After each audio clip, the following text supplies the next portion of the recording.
Bienvenue à tous et à toutes dans BET Buzz. Rafale est toujours en vadrouille à l'autre bout du monde. Du coup, vous l'aurez compris, je suis encore accompagnée, comme chaque semaine, par une nouvelle animatrice. Aujourd'hui, j'ai le plaisir de vous présenter Christa. Bienvenue à toi. Merci Rokhaya. En tout cas, c'est un plaisir de faire cette émission à tes côtés et de partager ce BET Buzz avec vous. Comme vous pouvez le voir, le plateau est sublime et les photos de Fifou sont dingues. Super artiste du mois. Je pense que vous pouvez confirmer. Ouais. On est très content de l'avoir avec nous ce mois-ci. Content et contente, en l'occurrence. Alors, on rentre dans le vif du sujet, en pleine effervescence du Festival de Cannes. On vous a concocté une émission spéciale 7e art, mais à la sauce BET. Ouais, oui, à la sauce BET, nos invités de prestige viennent nous présenter un livre coup de poing. 3 actrices, 3 générations qui ont marqué le cinéma français. Firmin Richard, Aïssa Maïga et Kharidja Touré sont avec nous. Bonjour. Bonjour. On est très heureuse de vous avoir à nos côtés, hein, c'est super. Et on peut dire que c'est un plateau 100% féminin. Oui, absolument. Ouais. Vous êtes bien installés, ça va là, on est bien là. Et on vous reçoit pour la sortie du livre « Noir n'est pas mon métier », 16 témoignages, 16 actrices et un point commun, elles sont noires. Alors, quelles autres actrices sont avec vous dans ce livre ? Il y a Nadège Bossondiagne, Mata Gabin, Rachel Kahn, Aïe Aïdara, Maïmouna Gay, Marie-Phil Ovenga, France Zobda, Magagia Silberfeld, Sarah Assasila, Sarah Martin, Sonia Roland.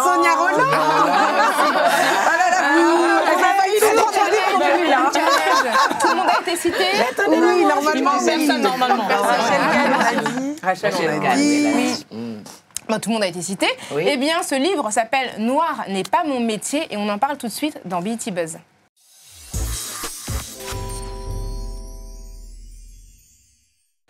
Aïssa Maïga, Firmin Richard, Kharidja Touré sont au casting de « Noir n'est pas mon métier ». Ce n'est pas un film, mais un livre. Et quel livre? Alors Aïssa, avec ton parcours, c'est vrai qu'on aurait pu se dire, tu aurais pu faire un livre entier à toi toute seule. Pourquoi tu as décidé de rassembler autant d'artistes, d'actrices, et comment tu t'y es prise? C'est vrai que chacune, on avait de quoi raconter un livre, chacune, s'il avait fallu raconter tout ce qu'on a traversé dans le cinéma français. Mais l'envie, c'était de réunir des femmes dans une période qui est quand même assez particulière, dans une période dans laquelle les femmes ont pris la parole et l'épicentre, c'est vraiment le cinéma, hollywoodien en l'occurrence, et ça s'est propagé quasiment sur toute la planète.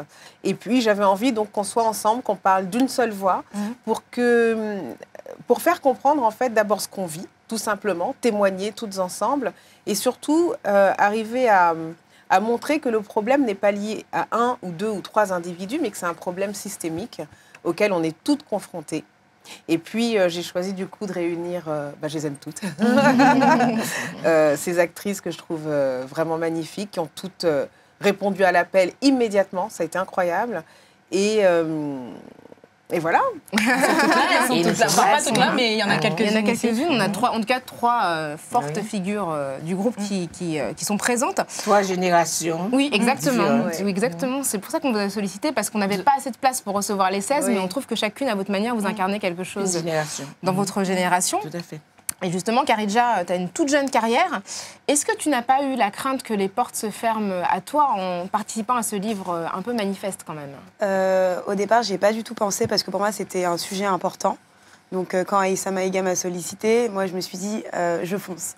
Je fonce et je suis contente d'en parler et je suis contente que ça arrive aux oreilles de toutes les personnes du milieu du cinéma, même pas seulement dans le milieu du cinéma, mais à l'extérieur. Donc, je trouvais ça important, donc j'ai pas pensé au fait que ça va fermer des portes ou quoi. Parce qu'on peut se dire, oui, vous pouvez être blacklisté par la suite, etc. Est-ce que c'est pas dangereux? Sans mauvais jeu de mots. Sans mauvais jeu de mots. Oui, mais c'est le terme. C'est exactement. C'est pas grave si on défend ce sujet-là. C'est exactement ce qu'on vous dit. Moi, je sais qu'on me l'a dit, ça. Quand j'ai voulu parler d'un sujet, quand j'ai parlé de ce que je dis d'ailleurs dans le film, dans le livre, mon agent, ça a été ça. C'était sa crainte que je sois blacklistée si je soulève ce sujet qui est tabou dans le cinéma. Ouais. Justement, Firmin, tu fais bien, parce que dans le livre, toi, tu parles d'héroïne positive. Justement, qu'est-ce qui t'a poussé à contribuer à cet ouvrage? Alors moi, je te dirais, comme dit Aïssa, moi, on m'a demandé déjà plusieurs fois, 2 éditeurs m'ont demandé effectivement d'écrire mon histoire, parce qu'ils trouvaient mon histoire, effectivement, mon arrivée dans le monde du cinéma, mon parcours est très atypique, donc on m'a demandé d'écrire. Et jamais je n'en ai eu envie. Mais jamais je ne...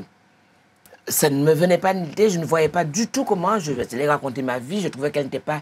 Il y avait des choses à raconter, mais pas tant que cela pour en faire un livre. Par contre, quand Aïssa m'a appelé, tout de suite, c'était oui, parce que j'avais des choses à dire avec tout le monde. Exactement. Et des choses que moi, je pouvais dire que ne pourraient pas dire les autres. Parce que je suis la doyenne, effectivement. Oui, ça fait 30 ans on que est je suis là. super doyenne. Et j'en suis fière. Donc, j'ai des choses que je peux dire que n'a pas vécu Kharidja, par bien exemple. sûr. Et leur arrivée dans le monde du cinéma aussi, et toutes les espérances Et puis c'est des ont, périodes différentes, qu'elles ont eues. toutes les trois. Ouais. Ben oui, donc, Et malgré tout, il y a une concordance quand même et dans il y a vos une témoignages concordance. qui est assez Donc pour moi, spectaculaire. ce livre arrivait vraiment à point nommé, et tout de suite, j'ai dit oui. Oui. Eh bien, on reviendra tout à l'heure avec d'autres anecdotes, mais pour le moment, je vous propose de faire un petit rappel historique dans la droite ligne de votre ouvrage.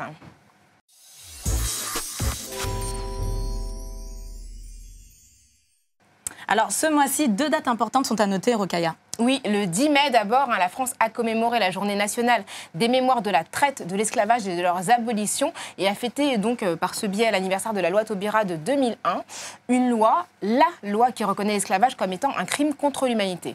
Et puis il y a le 23 mai, qui est la journée nationale d'hommage aux victimes de l'esclavage. Il faut rappeler qu'il y a 20 ans, le 23 mai 1998, une marche pour honorer leur mémoire a été organisée à Paris entre la place de la Nation, la place de la République et puis celle de la Nation. 40 000 personnes à Paris. Cette marche, d'ailleurs, a été déterminante pour le vote de la loi Taubira. Exactement. Alors, Aïssa, tu as participé au documentaire Les routes de l'esclavage, diffusé récemment sur Arte et France O. On a encore besoin de faire ce travail didactique ? La France a une drôle de position par rapport à ça. Elle a un principe, depuis les Lumières, qui est un principe d'égalité entre tous les hommes, etc. Mais il y avait une loi d'exception qui protégeait les intérêts français de l'époque et qui a fait que l'esclavage a perduré, que la traite a perduré pendant très longtemps. Et c'est un peu une cicatrice, quoi, une cicatrice de la honte. Et du coup, c'est la façon dont ça s'est enseigné, en tout cas dans la façon dont ça a été enseigné, fait qu'on n'a pas permis de prise de conscience morale de la population. Et aujourd'hui, c'est comme si cette chose-là, on sait qu'elle a existé, mais comme si elle n'avait pas sa place, la place qu'elle mérite, voilà, comme si c'était encore très tabou. Et en plus, c'est encore d'actualité quand on se souvient des ventes d'esclaves en Libye. Récemment, on a eu l'impression d'être catapultés 3 siècles auparavant. Donc c'est encore que l'homme et la femme noire sont considérés, dans certains endroits en tout cas, comme des marchandises qu'on peut vendre. Un comédien comme vous, Greg Germain, il a marqué l'histoire de la télévision française en devenant le premier comédien noir populaire grâce à son rôle dans la série Médecins de nuit, qui passait à l'époque sur France 2, c'était Antenne 2 d'ailleurs à l'époque, au début des années 1980. Il est aujourd'hui, entre autres, la voix officielle de quel acteur? Est-ce que Moi, j'essaie. Will Smith. Ah ouais, c'est ça. Ah, c'est Will Smith. Il fait Will j'aurais dit Smith, Denzel. il fait encore d'autres. Ouais, si, je pensais à Non, mais Denzel. il en fait plusieurs. Voilà. Mais il fait Notamment. aussi du Will Smith. Ouais. Et il est donc à l'initiative d'un appel associé à une lettre adressée au président de la République appelant à marcher le 23 mai prochain, 20 ans jour pour jour, après l'événement d'envergure qui a été la marche de 1998. Je vous propose de l'écouter. Il n'est pas supportable de vivre dans un pays où l'on traite de singes une ministre de la Justice, des footballeurs ou des collégiens, du fait de la couleur de leur peau. Il n'est pas acceptable de vivre dans une France où des centaines de milliers de citoyennes et de citoyens sont discriminés dans la recherche d'un logement, d'une formation, d'un emploi, ou lorsqu'ils sont interpellés par les forces de l'ordre du fait de leur faciès. Ce n'est pas cette France-là que nous aimons, que nous souhaitons enrichir et honorer, comme tout Français le devrait. Alors nous avons décidé de marcher à nouveau, le 23 mai 2018, journée nationale en hommage aux victimes de l'esclavage. L'appel a été largement signé par des associations antiracistes, mais aussi des personnalités comme Audrey Pulvar, Louis-Georges Tin, le président du CRAN, ou encore une certaine Fermine Richard.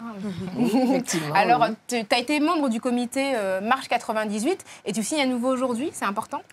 Oui, 20 ans après, je pense que c'était bien de le rappeler. Donc, quand on m'a demandé si j'étais signataire, oui, j'ai accepté. Parce que c'est vrai que, comme tu disais, cette marche-là était très importante en 1998. Et 20 ans après, on se rend compte que les choses n'ont pas tellement évolué. Le racisme existe encore. Oui, comme vous en témoignez très bien d'ailleurs dans ce livre.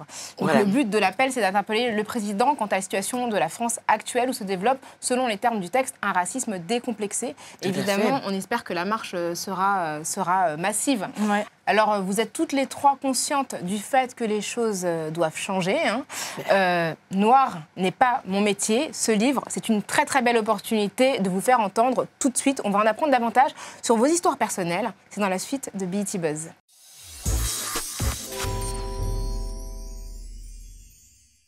Aïssa Maïga, tu es une des actrices noires françaises les plus connues. Tu as joué sous la direction de Claude Berry, de Michael Haneke, de Abderrahmane Sissako, de Michel Gondry et bientôt de Chiwetel Ejiofor, j'ai entendu dire, l'acteur, donc pour son premier film.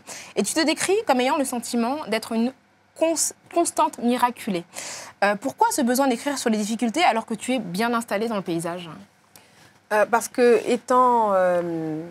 ayant la chance de travailler, je ne suis pas pour autant aveugle à la situation autour de moi. Moi-même, je peux me retrouver parfois avec le sentiment d'être ciblée par cette chose insidieuse qui est dans le cinéma. On ne me dit jamais des choses racistes. C'est vraiment extrêmement rare, ça n'arrive quasiment jamais. En revanche, je me retrouve dans des situations, je lis des scénarios, ou alors je suis spectatrice, je vois des choses, je vois des films. Et du coup, en plus, voilà, ce que je voulais dire, c'est que j'ai toujours trouvé bizarre d'être une des seules. C'est-à-dire qu'à la fois, quand tu décroches les rôles à un titre tout à fait personnel, tu te dis « ouais, super, t'es contente ». Et en même temps, t'as un sentiment de rejet même quand t'es acceptée, puisque tu sais que la couleur de ta peau, que tu partages avec d'autres, est la chose qui fait que les autres sont exclus. Donc ce traitement d'exception, il n'est jamais vécu, chez moi en tout cas, comme de la chance, réellement. Et puis par ailleurs, il y a eu de nombreuses années pendant lesquelles je me suis exprimée comme beaucoup d'autres filles, beaucoup d'autres femmes. Et puis au bout d'un moment, j'ai cessé, parce qu'au bout de 15 ans, par exemple, j'étais fatiguée, quoi. Quand j'arrivais sur un plateau, j'avais envie de parler du film, du personnage, de la relation avec le metteur en scène, et je n'en avais jamais l'occasion. Et en même temps, je parlais, mais je ne voyais pas la situation changer. Donc je me suis dit, en fait, il faut arrêter d'en parler parce que ça les rassure. Ils sont contents. Et il faut simplement faire ton travail, etc. Et cette méthode-là n'a pas marché non plus. Donc voilà, la colère a grandi. Et au bout d'un moment, j'ai eu besoin d'abord d'écrire toute seule, parce que ça m'a fait du bien. Et puis au bout d'un moment aussi, de faire quelque chose de ce texte. Et je me souviens, je fais une toute petite confidence, là voilà, je l'avais fait lire à Rokhaya. Je lui avais envoyé ce texte en lui disant, voilà, j'ai écrit ça, je ne sais pas quoi bien en faire. Et puis elle m'a dit, il faut que tu en fasses un livre. Et là, je me suis dit, mais comment je vais faire un livre? Ah ben, Elle est folle. Rokhaya fait un peu partie du process voilà, de exactement. ce livre. Et quand elle m'a dit ça, quand même, ça m'a semé une petite graine. Et je me suis dit, en fait, oui, ça va être un livre. Parce que les livres, ça reste. Et c'est une autre forme d'expression qui n'est pas dans l'éphémère. Et surtout, ça permet de rassembler une parole durable, ensemble, une parole de femme. Et puis, ce que j'ai aimé quand j'ai découvert les textes petit à petit, c'est que c'est une parole qui est ouverte.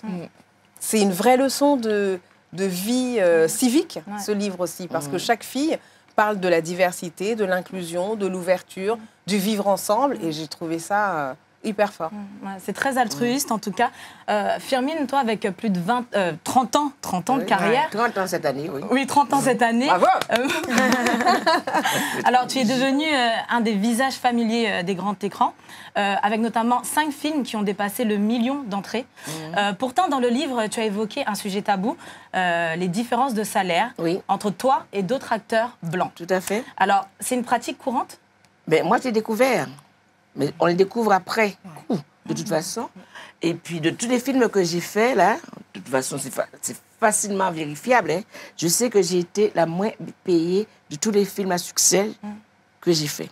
Mais je n'ai pas fait de vagues. On ne peut pas arrêter un film pour ce genre de choses. On continue à faire son travail comme si de rien n'était. Et parce que j'ai signé, effectivement, ce contrat. Donc, OK, mais je vais quand même en parler.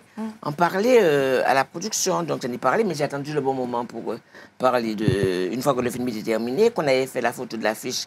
Parce que je me suis dit, si j'en parle avant, ils vont peut-être minimiser par rapport au... Elle allait être toute petite sur l'affiche. Alors que c'était 4 rôles aussi importants. Oui, bien sûr. Connaissant effectivement ce que... Il faut être stratégique un peu des fois. Mais je dis de toute façon, j'ai dit à mon agent, je vais en parler. Je vais en parler, j'aurai l'occasion d'en parler. Et c'est vrai, ça ne pouvait pas mieux arriver parce que pour moi, c'est une thérapie. On a parlé de dire, ouais, voilà un peu comment les choses se passent. après plus de 20 ans, ça veut dire plus de 20 ans, parce que le film est passé il n'y a pas longtemps, voilà ce genre de choses qu'on peut vivre. Donc, il y a aussi cette ségrégation au niveau, effectivement, des salaires pour les femmes noires. Et je ne pense pas que nous, femmes noires, ici, nous ayons...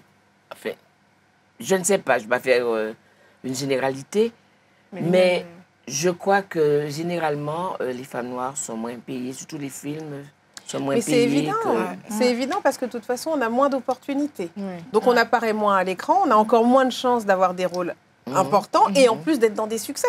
Donc, il faut une somme d'éléments. Et donc, on vous met une valeur qui n'est pas une valeur... parce que c'est ça, en fait, on donne une valeur marchande qui n'est pas forcément ce que tu veux. Alors, je dis, si j'ai un rôle aussi important, si vous trouvez que j'ai une certaine valeur, mais payez-moi autant. J'aurais accepté effectivement une différence. Ça, de toute façon, j'aurais pu accepter une différence avec les autres. Oui, pas 5 fois moins. Pas aussi phénoménal, pas aussi. Alors, d'autres vexations interviennent. Hein. Donc, Kharidja, toi, tu es une étoile montante du cinéma, découverte dans Bande de filles de Céline Sciamma. Tu évoques une anecdote dont parle aussi une autre actrice du livre, Rachel Kahn. Alors, tu as été invitée à remettre un César en 2016 et tu n'as pas pu être maquillée faute de fond de teint à ta carnation, adapté à ta carnation. Oui, qu'est-ce que ça dit de la place qu'on te réserve dans le cinéma? C'est comme si on te disait que tu n'avais pas ta place ici ou en fait qu'on ne t'imaginait pas là, à cette place. Donc j'arrive dans les coulisses où je suis censée avoir des retouches, comme toutes les actrices qui vont remettre un prix ou comme toutes les actrices césarisées. Et on me laisse dans un coin en me disant « je suis vraiment désolée, je n'ai pas ta teinte », mais sans vraiment culpabiliser, comme si c'était un peu normal. Donc du coup, on fait ce qu'on peut, on me lisse les cheveux qui sont déjà lisses, ils font comme un semblant de s'occuper de moi, mais à la fin, je sais très bien que... Bon, après, je ne l'ai pas tellement mal pris parce que j'avais encore mon maquillage, j'étais contente, mais je me suis dit, si j'avais quelque chose à rattraper sur mon visage, ça n'aurait pas été possible. Donc ça veut dire que je me serais affichée devant un public, des milliers de téléspectateurs avec, je sais pas, une tache sur le côté droit de la joue ou quoi que ce soit. Et personne n'a rien dit, personne n'a rien fait et il fallait juste assumer à ce moment-là. Et donc du coup, on se dit... C'est touchant quand même, c'est touchant parce on se dit, on n'a t'es pas la notre place. seule en fait à parler de ce problème de maquillage et c'est étonnant quand même dans ce milieu. Qu'aujourd'hui encore, on ne soit pas capable de prendre en charge. Mais En tout cas, ici à BET, on avait ce qu'il vous fallait. Oui. Effectivement. Voilà. Et t'es très bien maquillée, que je vous propose de traverser la sélection musicale que nous a préparée Christa. Yes. Comme ça, voilà, des idées de sortie entre les intervalles de la promotion. C'est tout de suite la Buzz List dans BET Buzz.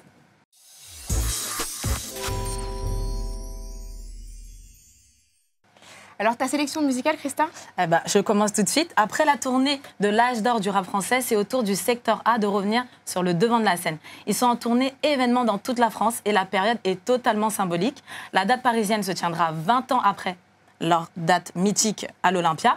Et la date marquera aussi le 170e anniversaire de l'abolition de l'esclavage auprès des colonies françaises. Sur scène, du lourd. Alors, il y aura Passy, Doc Gynéco, Stomy Bugsy, Arsenic, Singila, Pete Bacardi, MC Yannick, on a un entendu. Et les Allez, on continue, on va tout droit. C'est le tunnel, il faut continuer. D'ailleurs, on a tous une chanson en tête qui nous vient en tête quand on pense au secteur A. Moi, je sais que c'est Mon papa à moi n'est pas un gangster, oui, tout ça. vrai. Ouais, parce que Moi, moi, j'en ai une, c'est... Les ratem, les lascars. Ah oui, C'est la plus belle voix. c'est clair. Alors, sachez qu'ils seront nos invités, enfin, en tout cas, vos invités dans au BET Buzz, prochain. mais tes invités aussi, ils seront à votre place la semaine prochaine. Ouais. Ah, d'accord. Exactement, ne ratez pas en tout cas. Alors, dans la même veine, si je vous dis qu'elles sont américaines, elles ont fait partie d'un girls band mythique aussi incontournable des années 90-2000. Vous avez peut-être une idée? Non, Pas ici, non. Attends, girl, c'est quoi déjà? Attends, il y a les Destiny's Child. Ouais. Il y a... Comment ça s'appelle les... C'est pas les Pussycat. Non. Ça, c'est plus les années 2000. Ouais, je sais pas. Alors, c'est... Alors, vas-y, allez. Les TLC, les TLC. Ah, mais oui, Mais oui, mais il aurait fallu que je rajoute No Scrub and Pretty, etc. Voilà. Et on commence à... On a reconstitué le groupe. Alors, leur dernier album avec le groupe au complet... Elles sont deux. Elles sont trois. Elles étaient trois, malheureusement, leur dernier album... Voilà, là, c'était leur dernier album, c'était en 2002, elles étaient au complet. Ouais. Et puis, il y a eu le décès de Lisa Lopez, dit Left qu'elle repose en paix d'ailleurs. Et c'est 15 ans après que Chili et T-Boz, j'espère que je dis bien, décident de faire leur grand comeback avec un 5e opus éponyme, donc Chelsea. Et elles débarqueront bientôt à Paris, donc pour un concert exclusif. Ça, c'est début juin. Donc je pense que vous déjà, vous êtes trop presse. Moi, je suis. Derrière. Rokhaya, tu vas nous faire un peu voyager du côté de Rabat, au Maroc. Tout à fait, pour la 17e édition du festival Mawazine, l'un des plus grands festivals en Afrique, qui propose une véritable scène éclectique. Le temps d'une semaine, Rabat se transforme en capitale de la musique, avec chaque année des artistes qui viennent des 4 coins du monde. L'ambiance alterne entre rythmes traditionnels, urbains, latino, jazzy, pop, soit plus de 60 artistes programmés. Parmi eux, cette année, Niska, Bruno Mars, Oumou Sangaré, Damso, Sidiki Diabaté, du très très lourd, et vraiment pour tous les goûts. Ça se passe fin juin aussi, donc d'ici là, vous avez amplement le temps de préparer le voyage. Est-ce que ça vous inspire ? Ouais, On prépare les bagages. Cette sélection de chanteurs. Ouais, c'est chouette. Eh ben, je vous propose de continuer à voyager, mais de la musique au cinéma, pour le 3e volet de cet entretien consacré à votre livre « Noir n'est pas mon métier ». Et en plein festival de Cannes, on peut dire qu'il tombe à pic. Oui.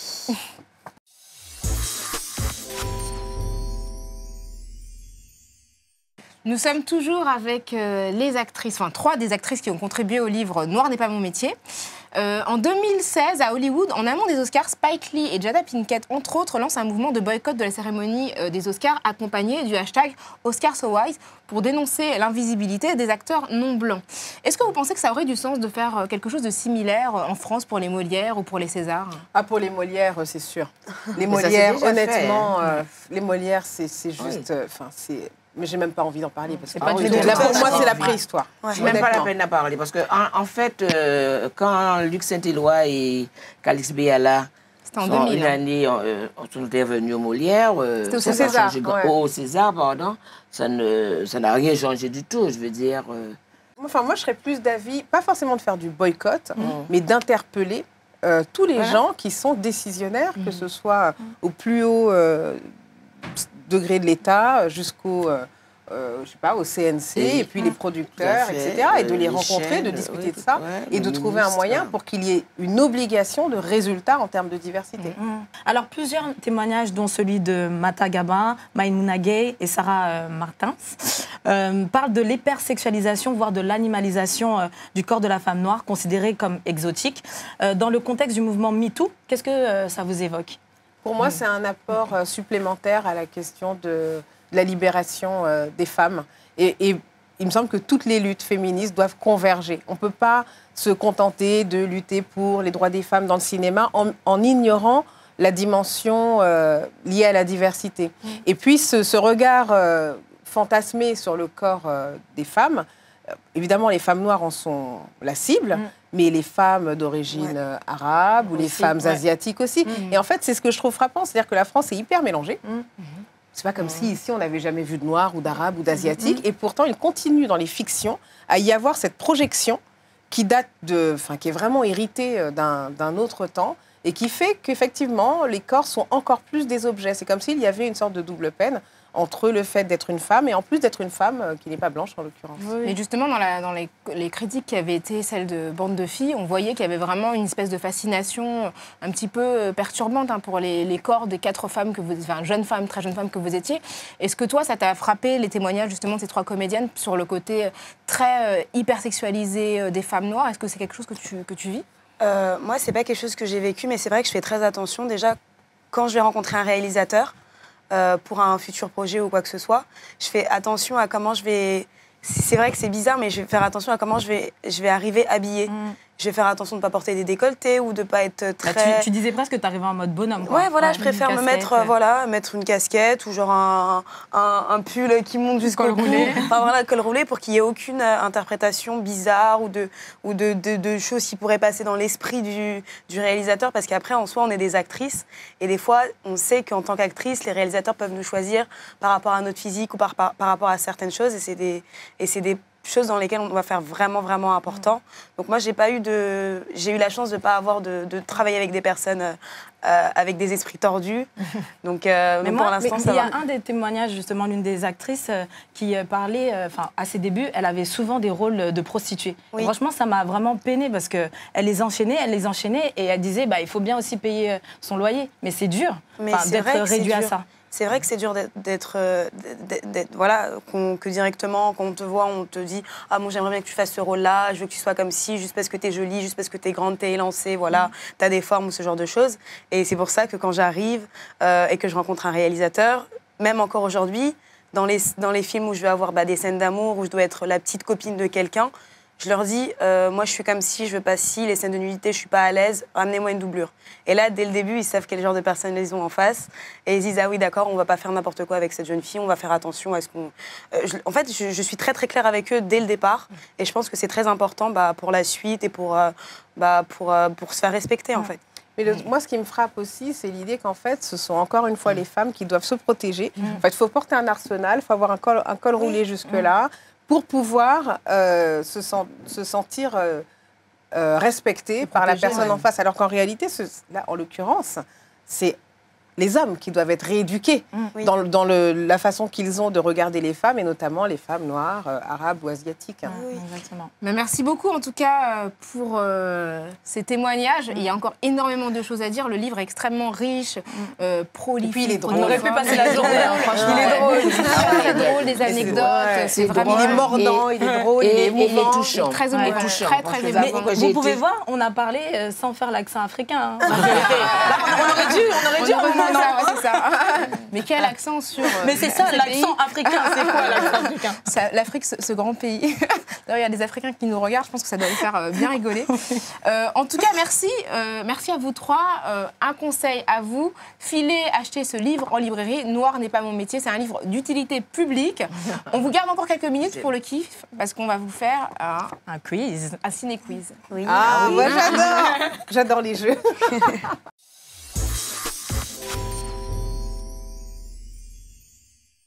C'est l'heure du jeu. Eh oui, ça y est, on va s'amuser. Alors, ma première question, est-ce que vous saviez qu'il y avait un acteur donc francophone qui s'est glissé dans le casting du blockbuster Black Panther?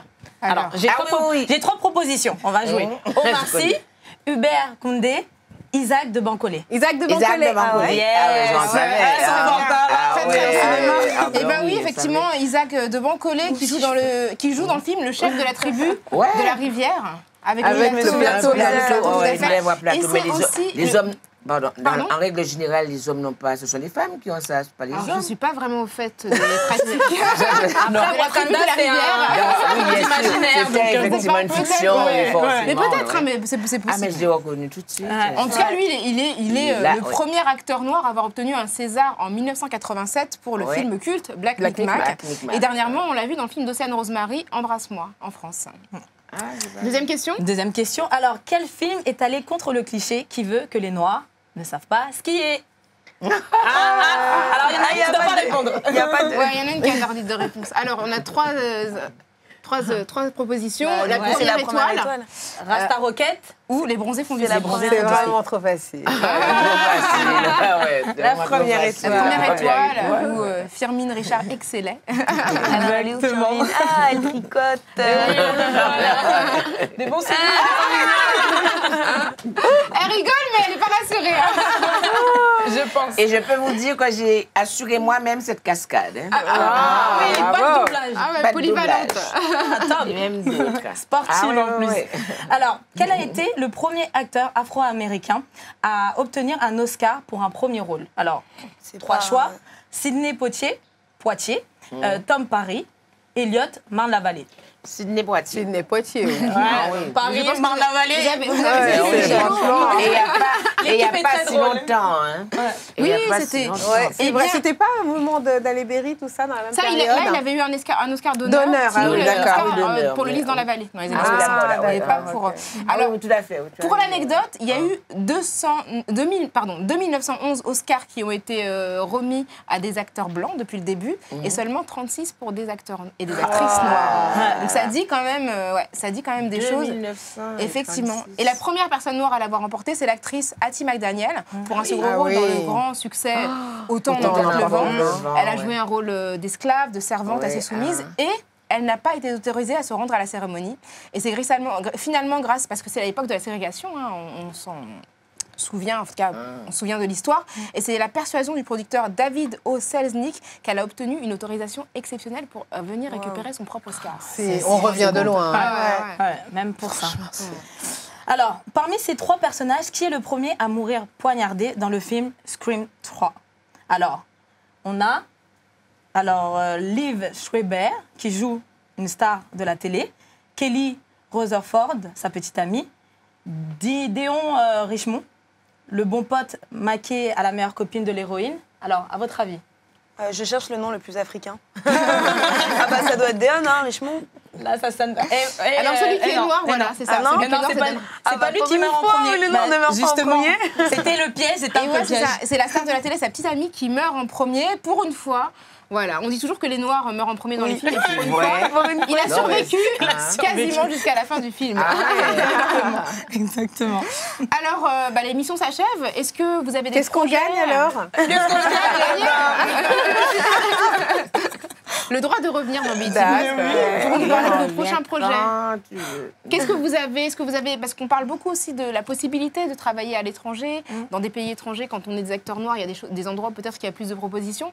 Qu'est-ce qui vous attend Qu'est-ce que vous nous proposez Moi, j'ai hâte de voir le film de Chiwetel Ejiofor. Oui. Chiwetel, qui était cet acteur qui jouait dans 12 Years a Slave Oui. et qui a réalisé son premier long métrage.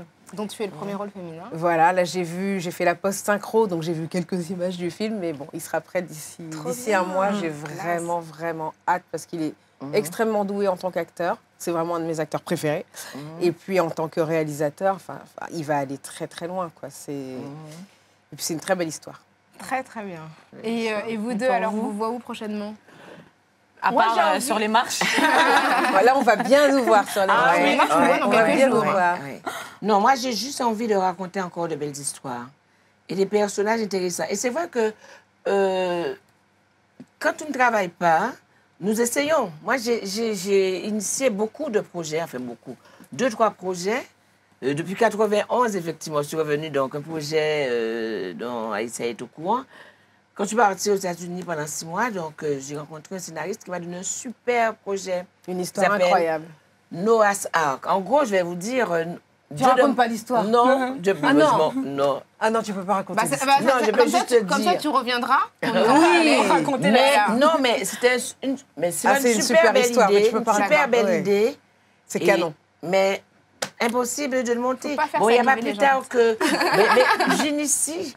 Parce qu'effectivement, comme Josiane Balasco, quand elle ne travaillait pas, elle s'est donné du boulot. Donc je me suis dit, mais je vais me faire aussi. Mais j'ai Mais du je mal pense à que le monter des moment est projets. venu, hein, Firmin. Aujourd'hui, je pense qu'on peut vraiment Celui-là monter où un je film pouvais sur le toi. faire. Et cette histoire est tellement canon que ça va en plus Mais cartonner. jouer une femme mère d'une commune de France, ça aussi, j'ai quelqu'un qui m'avait écrit une histoire autour de cela, en format court.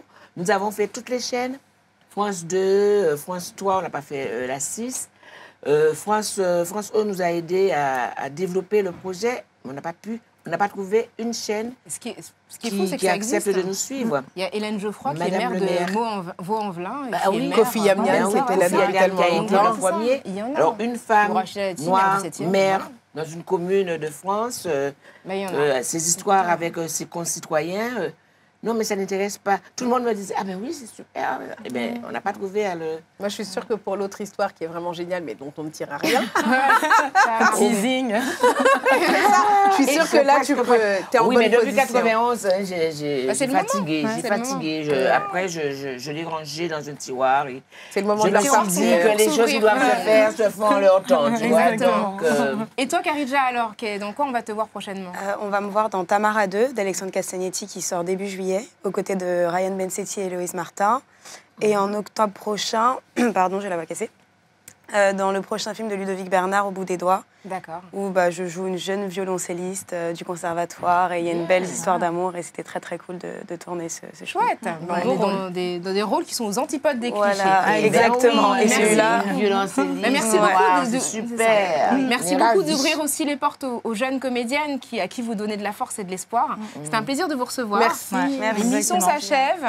Alors la En semaine tout prochaine, cas, Christa. La semaine prochaine, c'est le secteur A. En tout cas, moi, j'étais ravie d'être avec vous. C'était un peu comme si on était une réunion familiale. À la avec, maison. Voilà, avec les grandes sœurs, les petites sœurs, etc. Ouais. Merci beaucoup, Rokhaya. Merci, BET Buzz. Et puis, on se dit à très vite. Voilà, et d'ici là, on vous laisse avec le meilleur de l'entertainment noir américain sur BET. Salut. Ciao, ciao. Au revoir. Ciao, ciao.